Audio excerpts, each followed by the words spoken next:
Hello and welcome to Kanesidder This. Today, my special guest, this is a real treat. My special guest today is Alexandra Bonifield of criticalrant.com. Thank you for joining me, Alexandra. Oh, happy to be here, Jason. We have a great deal of fun stuff to talk about this evening. Yes, we do. Yes, we do. Today we were talking about Phantom. Not Phantom of the Opera, the Angela Weber spectacle, but Phantom by Maury Eston and Arthur Coppitt, however you want to say that. I've heard both ways. But Coppitt, I believe, is the more traditional pronunciation. This is being produced by Mainstage, Irving, Las Colinas, and it's under the direction of Michael Serecchia, musical direction Adam C. Wright, and choreography by Megan Kelly Bates. All three people who work at just about every theater in town.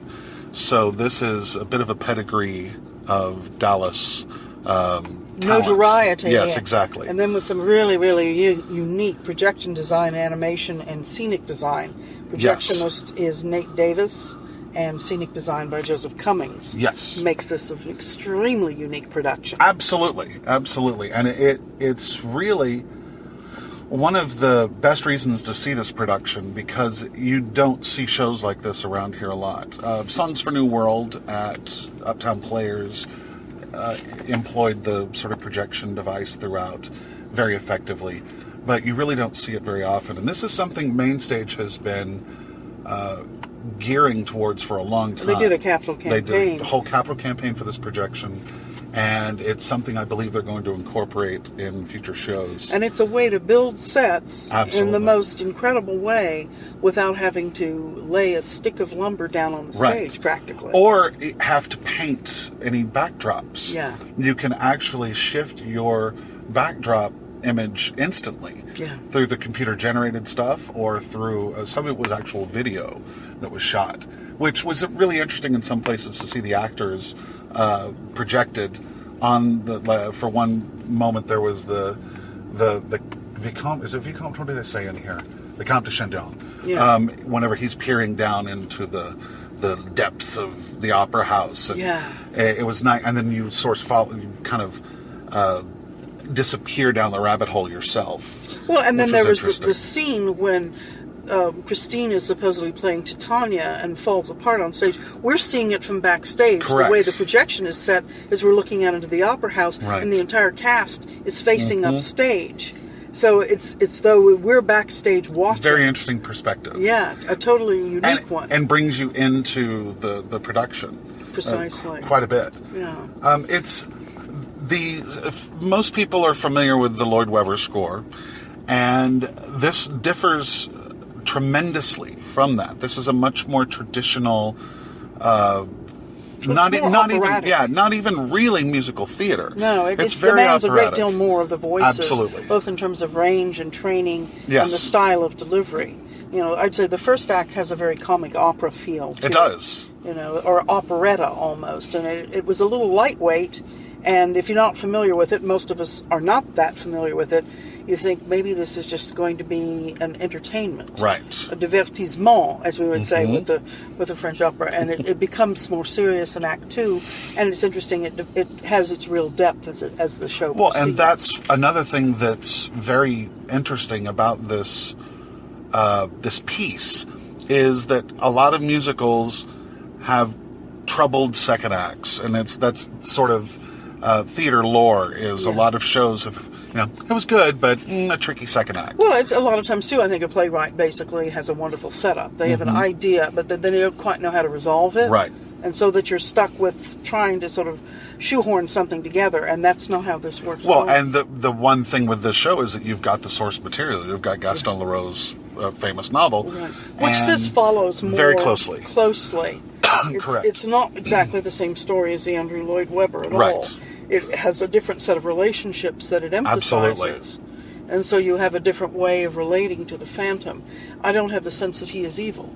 Right. No, not Whereas at all. in the Lloyd Webber, there's a real vicious and evil. Well, he's still misunderstood in the Lloyd Webber Phantom. He's still a tragic figure of sorts, but he's made The thing is, most of the characters in the show do see him as evil. Right. And he's presented as the ghost, the phantom of And they see him more as a ghost. Here they feel like it's someone else who is there, and they've got to find him and get him out, whoever it is. And speaking of relationships, Gerard Carrier, the former manager of the Paris Opera, is played by James Williams.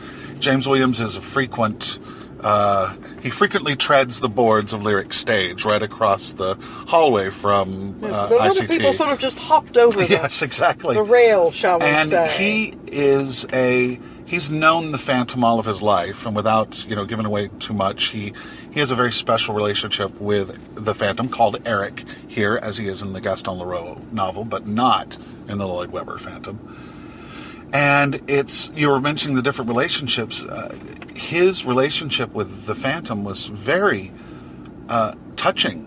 Yeah. And there's an extended sequence in the second act where Gerard sort of lays out to Christine the Phantom's past. Right. And it was a beautifully staged Some sequence. very quiet staging. Again, Michael Serecchia is a master at making both ensemble numbers and solos or small intimate numbers work. And the second to last song of the show is "You Are My Own," which is sung by Carrier and Eric as the Phantom, together as two men on stage, and it's just so moving. Absolutely. I mean, I could hear people sobbing around me.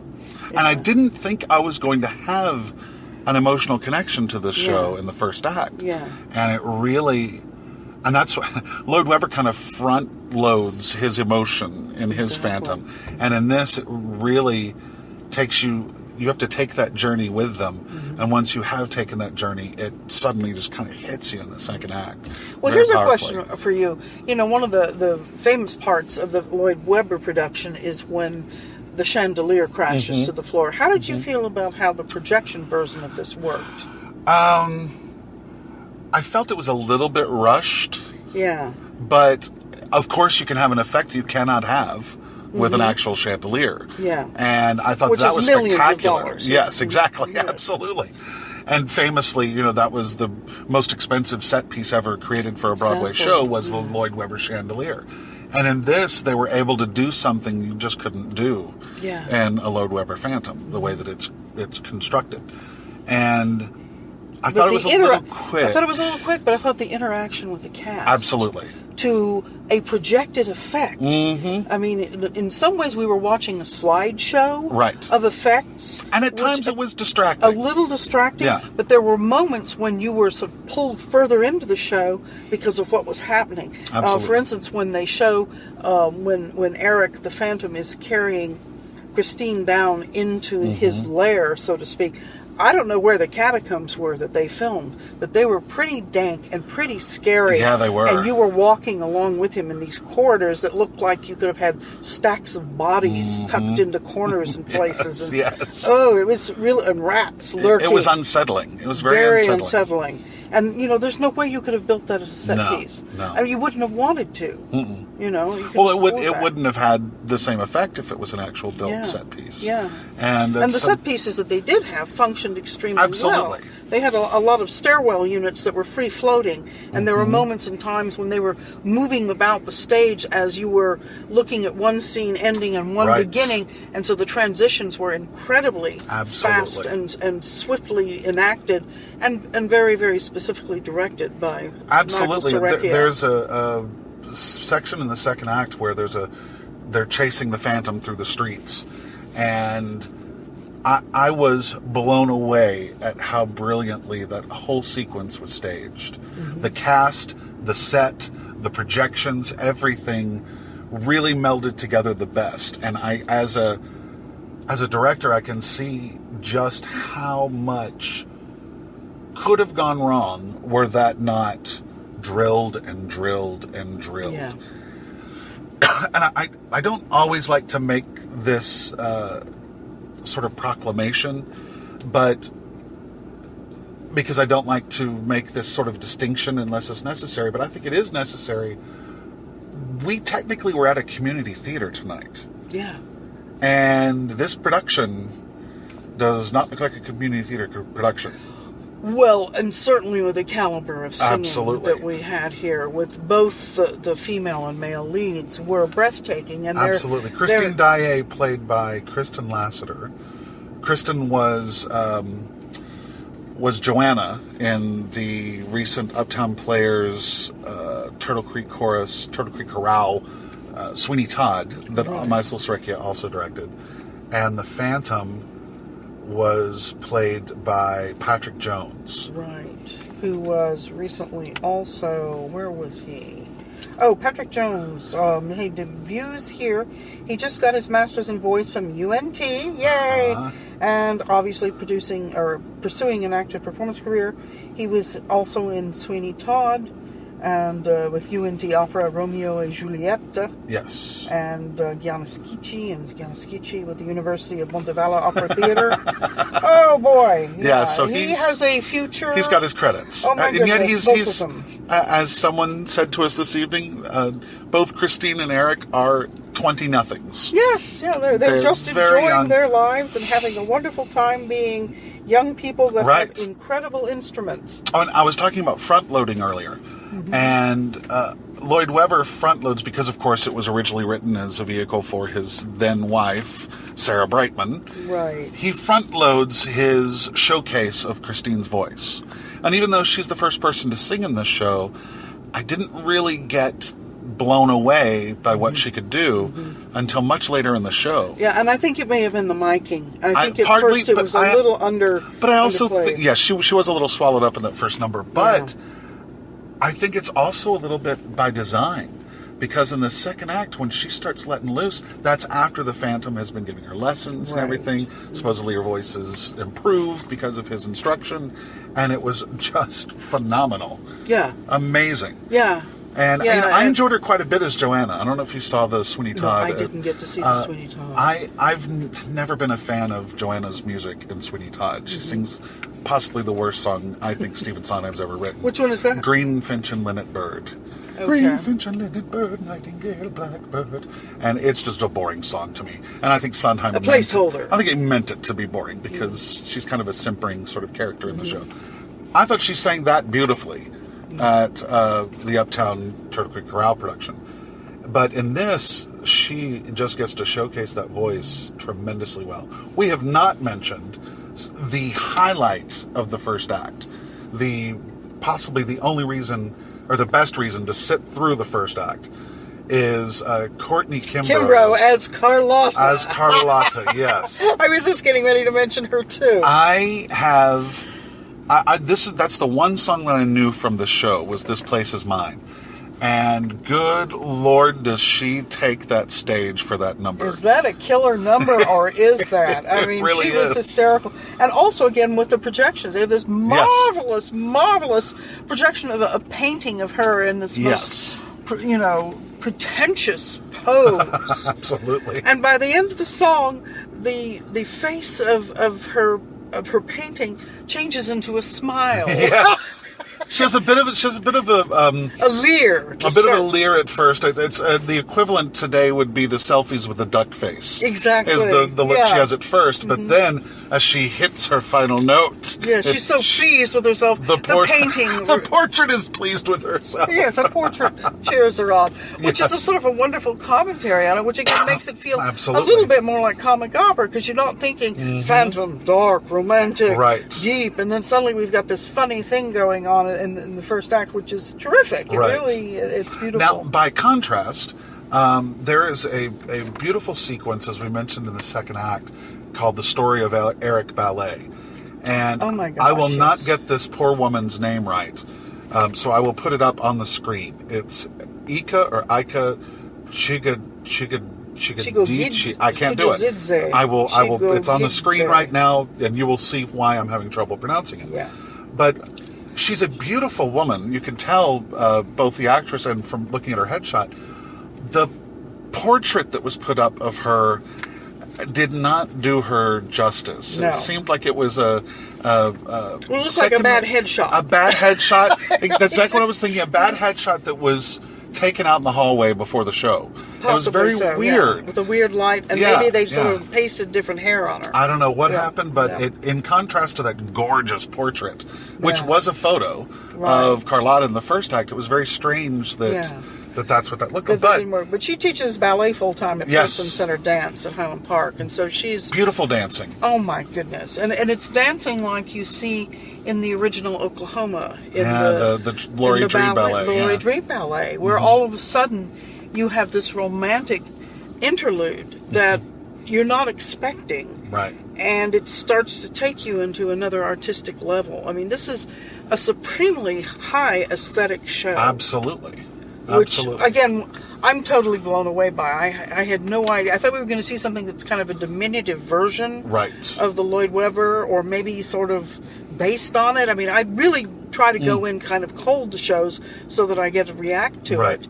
And then when you start reading about the history, about how they kind of started to come out at the same time, and then the backing for the Lloyd Webber production was so strong.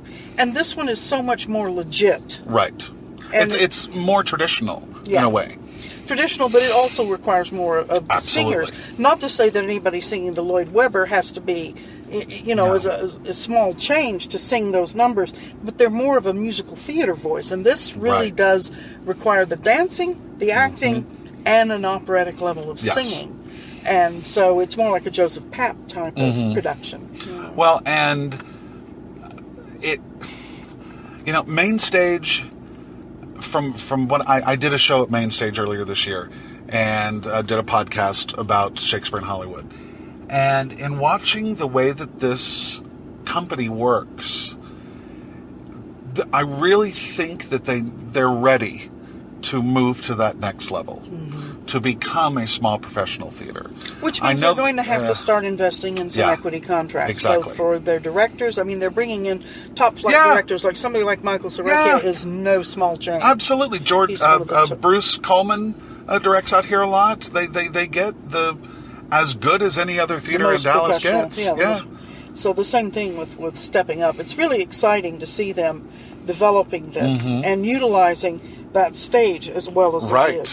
And I'm kind of on a kick right now where I think that performers are giving their work away too much anyway. Absolutely. And to know that the performers in this show are not paid for their time. That's just not how it's done. Yeah, not in the United States. Yes, exactly. We just simply don't have an appreciation. And I think that it will take. If they did a capital campaign for a projector, they can do some sort of a capital campaign to take their theater to the next level, and because they're ready, and they need to be at that level, I think, because that is where their talent is, that's where their production values are, and I think the theater would be better served. I really do. Right. There was something I wanted to mention. Adam Wright, the musical director, he also was playing the piano during the production. And I don't know if you noticed, but there were many times when he was underscoring the scenes with just a simple chord. And then a simple chord. There was a little bit well, it had almost a silent movie feel with the projections running with the piano underneath it. Which, again, just sort of makes it very ghost-like. Absolutely. And very 19th century. It had a really, really exotic era, aura to it. And he added to the scene. It was almost like another character in the scene. That underscoring that wasn't. It was never intrusive. Well, when you've only got 5 instruments. Which is crazy. They really managed to fill the space. I mean, you can imagine what it would be like if it had a full orchestra. I mean, that would be a whole different level of production. But considering you've got 5 or 4, 1, 2, 3, 4, 5 professional musicians really informing a show that has this caliber of music to it, you really can't mistake it. It's really, really good work. This is running through, August the 9th? August 9th. August the 9th. And so we certainly encourage people to see this production. And they've got quite an interesting set coming up, going into their next season is a very good season. Yeah, they're doing some wonderful shows then, too. Yeah, I don't know if you've ever seen Curtains. You probably haven't, because it's just not done that much. No, I haven't. Curtains is a Kander and Ebb musical backstage murder mystery. And it's rarely done because it didn't have the most successful run on Broadway. You know, most of Kander and Ebb's just run forever on Broadway. Yeah, and sometimes they just don't like that. If you want to also, if you're not aware of how to get a hold of them, it's irvingtheater.org. Yes. O-R-G. That's really important to know.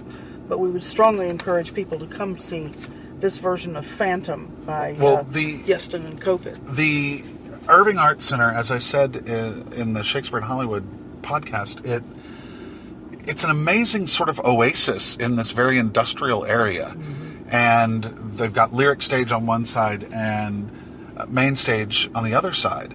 And it's a beautiful theater. It's a very nice little theater. Hard to get a bad seat. Right, there really aren't bad seats in the theater. And it's got accessible, well-lit parking. Yes. Which is free. Mm-hmm. Easy to get to off of 183 in MacArthur. That's right. I mean, it took us, from Dallas, 12 minutes to get here? 15? On a Saturday night. It's going to take you a little bit longer if you're coming on a Friday night or a Thursday. Or it's take you longer going anywhere in Dallas on a Thursday or Friday night. That's true. But yes, through August 9th at the Irving Arts Center, irvingarts.org, is it correct? Yes, irvingarts.org. All right. Thank you very much for joining us today. Yes, this has been great fun. It was wonderful. Woo! Flew by. Went very fast. Yeah, it was a 15-minute show, and it was a full-length show. Yeah. All right, well, have a good night, and thank you very much. All right. Enjoy the theater.